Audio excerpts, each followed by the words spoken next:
Hey everyone, and thanks for jumping back into the cryptoverse. This is the weekly Roundup premium video. Hopefully you enjoy the content. We have a decent bit of things to talk about, so let's just go ahead and dive right in. I usually like to start these videos with just sort of showing you around the dashboard because it does change a lot. And look, we have a lot of things planned for this dashboard, and we're going to keep building it out. So, right, don't mind us. We'll just be over here continuing to make changes almost on a daily basis, which I know can be somewhat frustrating in one sense if you kind of get used to what it looks like and then it's changing every single week. But you're basically just getting a front row seat to us figure this out and figure out what works best and what does not. So we have a lot of stuff coming. I mean, if you like the dashboard now, we've only really scratched the surface as to what we ultimately want it to be. Okay, so just keep that in mind and bear with us as we continue to build out the dashboard. Again, you can access this by just going to app.intothecryptoverse.com. All right, so we've added the short-term bubble risk right here. We've added, the key Bitcoin milestones and so on and so forth. And of course, we have these risk levels as well. But if you go to the charts page, okay, you'll notice we have the total crypto market cap and trend line, right? Which we should always talk about that. I mean, as I said before, as of December 1st, we're just overvalued by approximately 131%. But given that we would ultimately expect the market cycle peak to be overvalued by 500%, 600%, it still seems like we have a long way to go this market cycle. And in fact, we're actually much closer to the fair value than we are actually a theoretical cycle peak, in my opinion. Okay, so do keep that in mind. But some of the newer charts that I don't know if everyone has seen, remember there is the Bitcoin ROI from peak to peak. We also have Bitcoin running ROI. So this is an interesting chart because you can use this to identify where we are in terms of the 1 year, 2 year, 3 year, and 4 year ROI. And this is one of the charts we actually looked at back in April when we were talking about how far extended we were. And I mean, if you just sort of visually draw a line through this, you can kind of see that it would hit that mark there. But we still were able to put a new all-time high. That's why we say, if you take in all models into account, while you could make a case for the bears and the bulls, if you take all models into account, it still seems like everything's going in the bull's favor. You can also switch this over to the 2-year ROI, the 3-year ROI, and the 4-year ROI.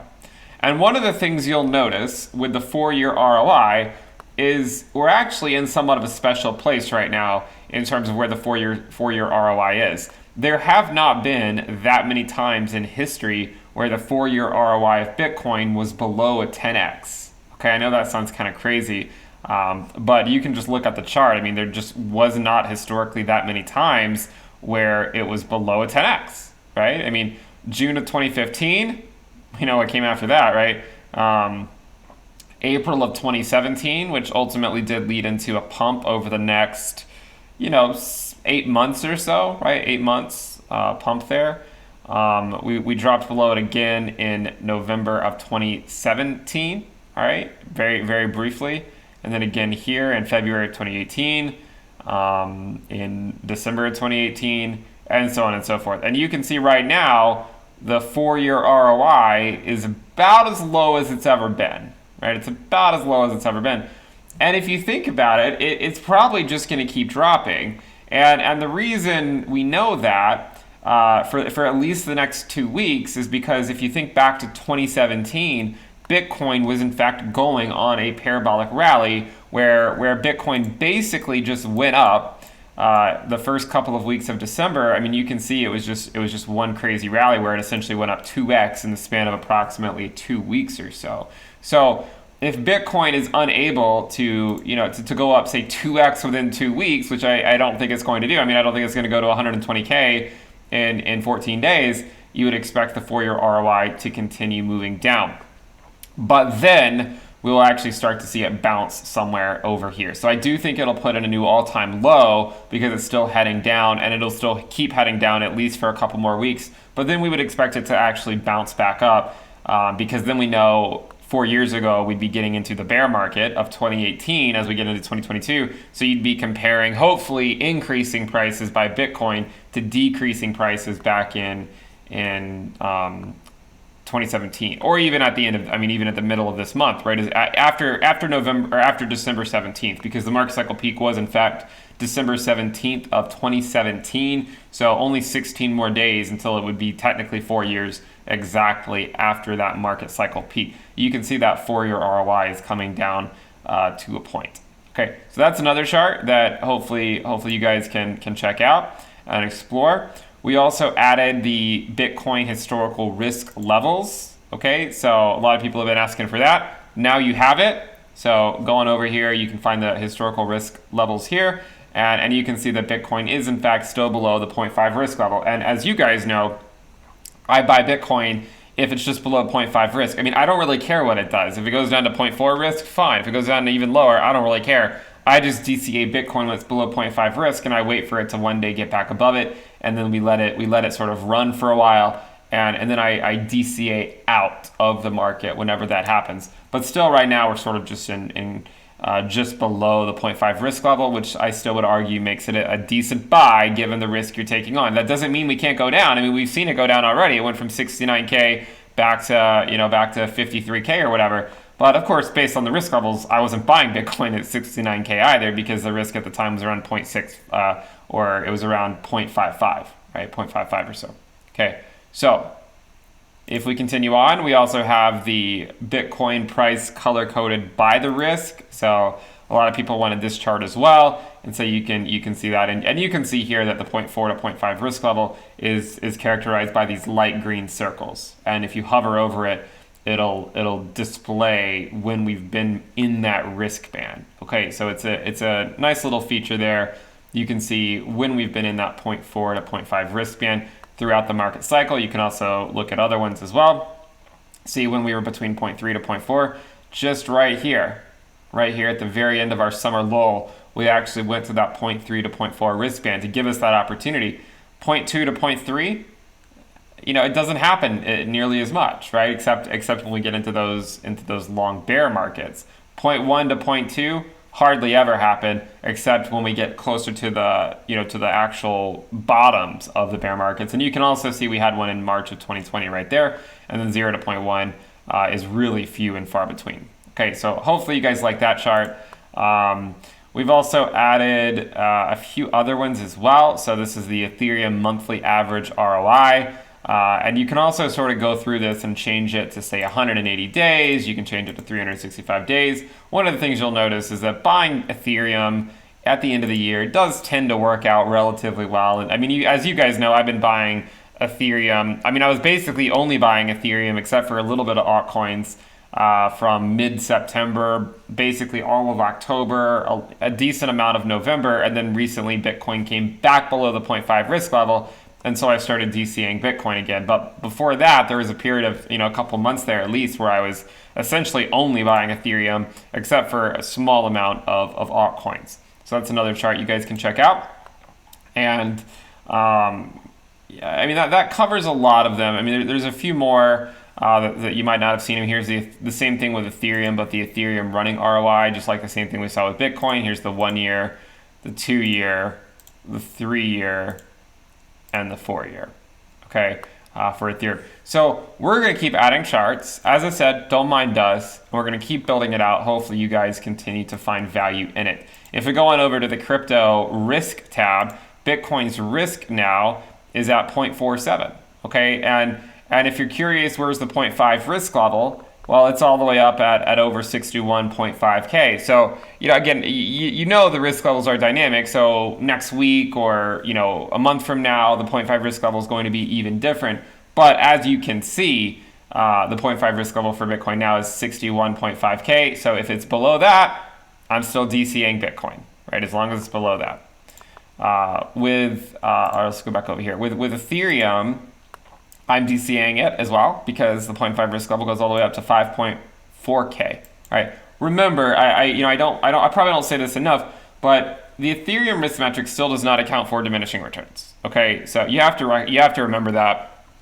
And what it means is that realistically speaking, you should not expect Ethereum's risk level to go to 0.9 to 1. Okay, I don't think it's going to make it there. And currently that corresponds to 22K up to 30K.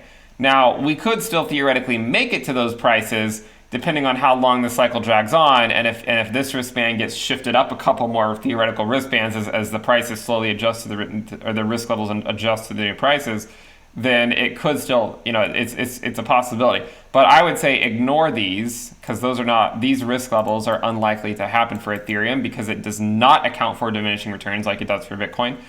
And I would sort of say, assume that if it makes it, I'm going to assume if it makes it to 0.8 to 0.9, it is the market cycle peak. But I would also argue that between 0.7 to 0.8 could be a market cycle peak as well. The reason we say that is because, if you say that it has to reach a certain risk level before it could be a market cycle peak, then you could end up missing out. Because again, in 2011, we only made it up, we made it up to sort of like right below that 0.9 risk level. We didn't make it all the way up, okay?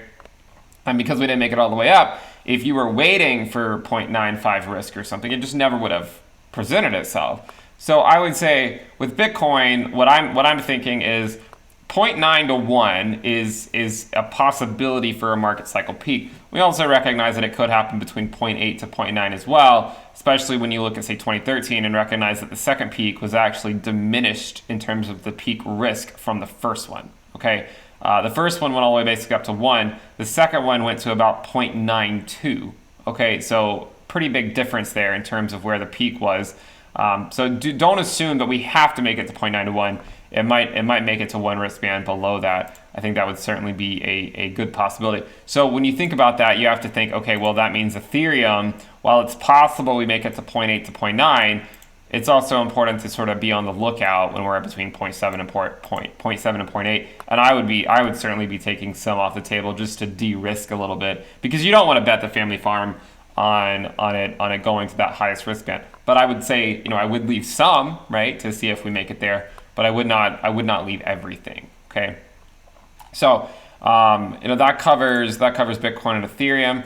Matic is a coin I've been talking about for a few months now, and saying, look, I think that with their focus on roll-ups and whatnot, I've expressed my opinions on Ethereum that transitioning to a roll-up centric, at least I should say transitioning to roll-up centric technology is in fact the way to go. And there are a lot of other blockchains that are now following suit. They're just kind of coming along later. But Matic is certainly one of the ones focusing on building out this technology. I think the only major concern is how long is it going to take them.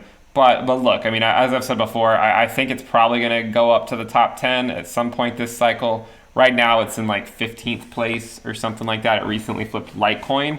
Not that is that big of an accomplishment. But it has been trending higher. I think it's up 2x in a relatively short period of time. And as I mentioned, over the last several weeks, there was still time to get up below 0.4 risk. Unfortunately, at least temporarily, it is now above 0.4 risk. Okay, so it's now at 0.42 risk. So you can still get it at 0.42 risk. 0.5 risk is all the way up to $3. So it just depends on how much risk you're willing to take on. If you're curious, I still am DCAing it a little bit, but I'm not DCAing it as much as I was when it was below 0.4. A lot of times with altcoins, I really prefer to buy them when they're below 0.4 risk. Not always. There certainly are certain coins I buy above 0.4 risk. But with a lot of altcoins, I really prefer to buy them below the 0.4 risk level if I can. And in a long bull market, you don't necessarily always get that opportunity, and so sometimes it just makes sense to think like, all right, well, you just got to bite the bullet and DC up to 0.5. But as I said, I went pretty, was DCing it a lot over the last several months. Now that it's above 0.4, I'll still DCA it some, but I'm not going to be going as heavy as I was into Matic. I'm not selling it. I mean, I have no plans on selling any until we come up to some of these higher risk bands. But I just wanted to sort of give my my view on that. Still okay for me to DC a little bit, but not as much as when it was over here, like 120, 130, 140. I want to make sure that I'm not being too risky, or I don't want to be too risky. So let's go back and look. I mean, ADA is at 0.3 risk. Obviously, you guys know this one has just been getting hammered recently. I mean, we did sort of speculate that it's going to get hammered after the launch of smart contracts for a while. It was going to have a lull. I do think it'll pick back up, but again, as I've said before, it could still take a couple of months, right? I mean, there's no guarantee that it's going to happen tomorrow. I would argue that we're actually at the phase where I think it could happen. If you remember a few months ago when smart contracts launched, I said, look, it's going to be at least until mid-November before we can realistically expect much of anything. Now we're in early December, and you can see that still nothing has happened. So hopefully we'll see some movement there over the coming months. And I actually am picking up some ADA, not every week. I haven't picked it up every week, but I do pick it up, at least once a month or so, just a little bit. And especially I like it when it gets to some of these lower risk levels and stuff. I mean, especially if it's going below 0.3, I do think that would be a pretty good opportunity if it went below 0.3. Right now it's at 0.307, so it's basically already there. DOT, I would argue, is still a good buy up to $60. I know that's somewhat deterministic, but I would argue it's still a decent buy. It has gotten hammered this month, as had Link, as has ADA. Adam's gotten a lot of these layer ones have gotten hammered. Aave is one that I thought about picking up a while back, but I refrained because we noted that it was bleeding against Ethereum, and I don't want to jump into any of those, especially when I already have some coins that in the short term have been bleeding against Ethereum. Obviously, Link's been bleeding against Ethereum for a while now. So we also added this 1 month tab. I meant to say that as well. Avalanche is the champ this month. I mean, look, it's up 80%. And you guys know this is actually in my top 5. I mean, I know the top ones that I've had are Bitcoin, Ethereum, ADA, DOT, AVAX, and Link. But AVAX is my 5th largest position, which is nice because, it's up 80%, right? Matic, I should say, I've been going pretty hard on it the last few months. It's number 7 in my portfolio. But I'll say this. If it goes up another 50% or so, another 60% or something, and Link stays humdrum, then Matic will flip Link in my portfolio. Okay, so keep that in mind. If it goes up another 50% or so, it might be a little bit. No, I think it might actually have to do a little bit more than that. Now that I think about it, maybe closer to 70%.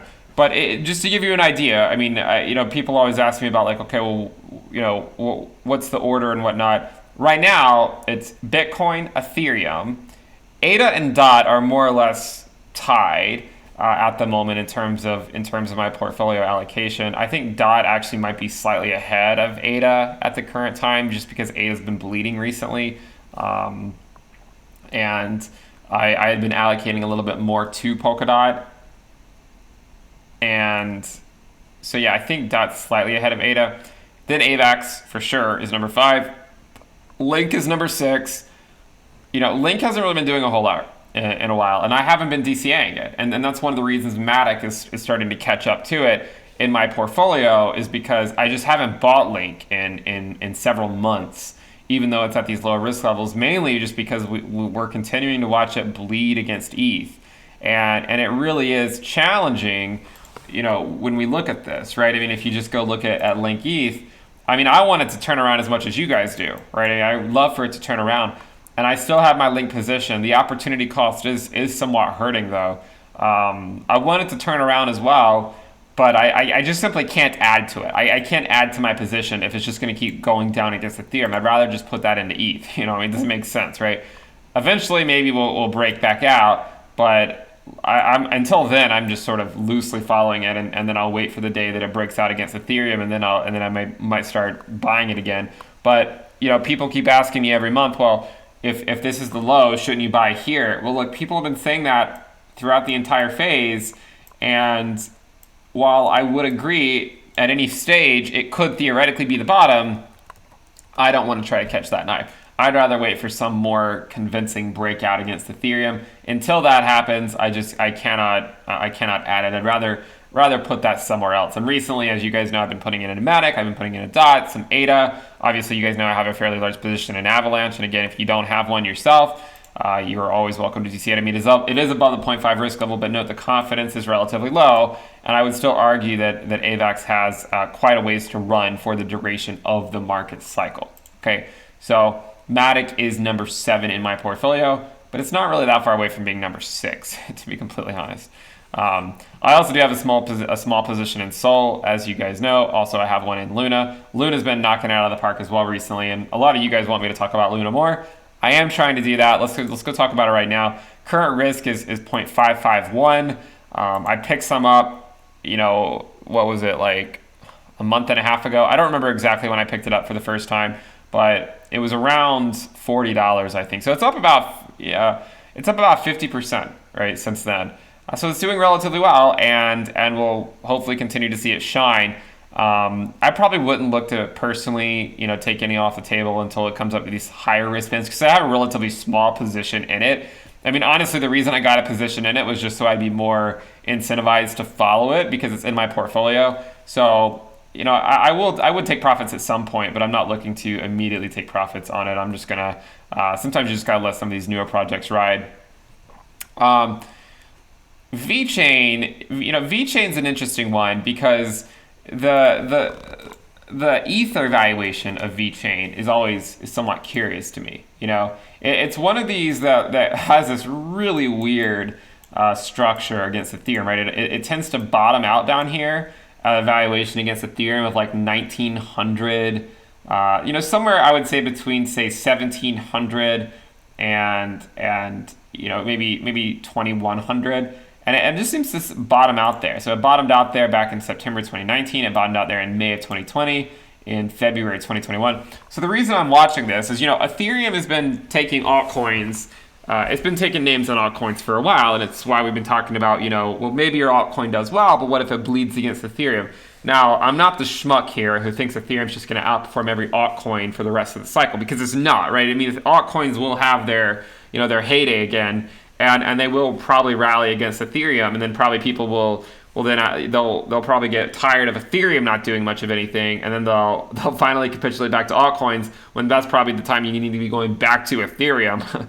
So, but one thing I would like to say, that if you do have a position in VeChain and you're kind of wondering what it's going to do, look, it's actually coming back down to this level down here, and I'm not adding to my VeChain position at the moment. I'm not.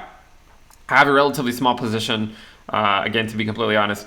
But if it drops, I'm happy with the position I have. But if it drops another 20%, I think I'll allocate. I could see myself allocating a little bit to it, because the data suggests that it's at least an oscillator. What's interesting is the amplitude here is actually like increasing each time, right? As it continues to make these moves, it seems like the amplitude goes up every single time. Now, I mean, I know some people are looking at this and being like, well, is this one going to do something like that? I don't know if it's going to do something like that or not, but if it drops another 20% against ETH, then I think I'll probably pick up a little bit more VeChain. And one of the reasons is because if you go look at, say, like the Ethereum dominance, the Ethereum dominance is sort of in this channel. And we can imagine that the Ethereum dominance, I don't know if it's going to come up to this level, but if it did, right? If it did come up to this level, then you could argue that a lot of coins are going to be very undervalued against Ethereum. Like ADA ETH is coming down to some historic lows, right? I mean, if ADA ETH comes back down to these levels down here, hasn't been at those in a long time. In order for it to get there, though, it would need to drop another 30 or 40% against ETH. That'd be a pretty significant drop. You also go look at projects like .ETH, right? And you see that it's coming down to some historic lows as well. Still would need to drop still a decent amount against Ethereum to get there, about a 20% or so. So if the Ethereum dominance were to go up that 20%, right? If it were to go up that 20%, and we're seeing some of these altcoins, their valuations against Ether dropping back down to these historic lows, then I think it would certainly make sense to be a little, to go a little bit heavier on altcoins at that time. So right now, I'm still doing 60% in terms of my weekly DCA. I'm still doing 60% Bitcoin, 30% Ethereum, 10% alts. But if we fast forward a few weeks, right? Let's fast forward mentally a few weeks, and if we're looking, I don't know if it's going to happen, right? Crypto is just a bunch of if-then statements. But if we're looking at Ethereum dominance continuing to go up, and we're looking at alt ETH valuations continuing to come down, and it seems like things are really extended on Ethereum, and yes, we all believe in Ethereum, and I think it's going to keep moving up higher this cycle, I do think it would be worthwhile at least putting some fresh stable coins into some of these altcoins. So at that time, I'd probably drop my weekly allocations down from 60-30 Bitcoin and ETH to something lower than that, maybe like 40-40 Bitcoin and ETH and 20% alts, or maybe even lower than that, like 40% Bitcoin, 30% ETH, 20, 30% alts, right? 40-30-30. So just kind of prepare you guys for the coming weeks. But still, for me right now, it's 60% Bitcoin, 30% Ethereum, 10% altcoins in terms of my weekly DCA. Not in terms of my current portfolio allocations, but in terms of my weekly DCA, 60% Bitcoin, 30% ETH, 10% alts. But I am sort of looking at these Ether valuations and noting that they are getting some of these historic levels where everyone thinks altcoins are dead. Normally, it's dead against Bitcoin. Right now, it's dead against ETH. So we'll certainly continue to follow that. And I'll try to follow up with this VeChain Ether valuation and see if we come down to some of these lower levels. Because if we do, I think that would present a nice opportunity if history is any indication. Okay, so what else? DOT has actually, I mean, it has come back down a little bit recently. So if we go switch this over to the weekly time frame, and we take a look at our bull market support band, we are still hovering just above it, which is a good thing because there are some coins that are not. I mean, ADA's not. So I think it's a good thing that we're still hovering right above the bull market support band. Note that Bitcoin, okay, is still above its own bull market support band. And also, it's getting close again to that 100-day. Let me switch this back over to the daily. It's getting back close to that 100-day moving average. So the 100-day moving average is just over 54K. And right now we're only at 56K, 57K. So it's not that far.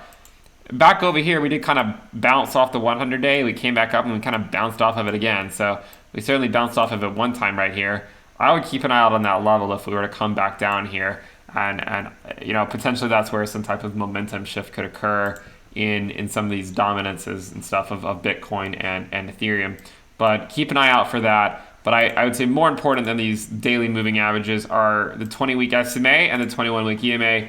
We are still well above them. We have plenty of wiggle room.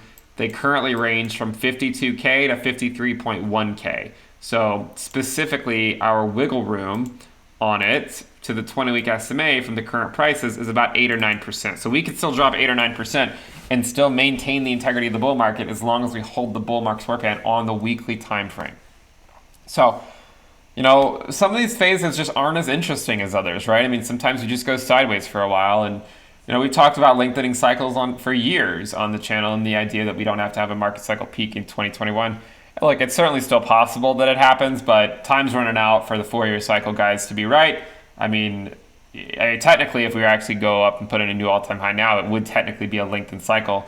But I really do think it'll extend into 2022. We'll wait and see what happens, right? We'll wait and see what happens. As I've said before, if Bitcoin goes up, 3x or something in the next 3 weeks, then yeah, it's probably a market cycle peak. But people have been promising, parabolic rallies next week for the last, 50 weeks. And we're just not seeing it for Bitcoin, right? These parabolic rallies just have not transpired. So wait for the pump to happen, but don't keep getting your hopes up and thinking that it has to happen tomorrow. Because it certainly is not likely going to happen. The likelihood that Bitcoin goes to 150K within, say, 3 or 4 weeks is relatively unlikely. So I wouldn't get your hopes up on that. Be pragmatic. Look at the macro scale. Recognize that we still theoretically have a long way to go, and that we are simply in long reaccumulation right now. And we have a ways to go, I think, to work it out through these levels. I mean, after we break through 60K, then we're probably going to need to spend some time at 63K, probably spend some time at 67 and 69K, and then 70K, And then after that, then we still have to make the run to 100K, which we could get rejected off the first time or the second time, And then above that, hopefully we can go put in some type of market cycle peak eventually. But we have a long way to go. So buckle up, enjoy the ride. Hopefully you guys find the video useful. If you have any questions, let me know in the comments. I'll see you guys next time. Bye.